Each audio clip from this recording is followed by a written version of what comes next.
So, who broke it? I'm not mad. I just want to know. I did. I broke it. No, you didn't. Tom? Don't look at me. Look at Ben. What? I didn't break it. Huh, that's weird. How'd you even know it was broken? Because it's sitting right in front of us and it's broken. Suspicious. No, it's not. If it matters. Probably not, but April was the last one to use it. Liar, I don't even drink that crap. Oh, really? Then what were you doing by the coffee cart earlier? I used the wooden stirrers to push back my cuticles. Everyone knows that, Okay, Jerry. okay, let's not fight. I broke it. Let me pay for it, Ron. No. Who broke it? Ron, Don has been awfully quiet. Really? Yeah, really.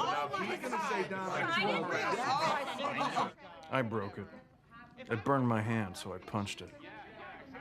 I predict 10 minutes from now, they'll be at each other's throats with war paint on their faces and a pig head on a stick. Good. It was getting a little chummy around here.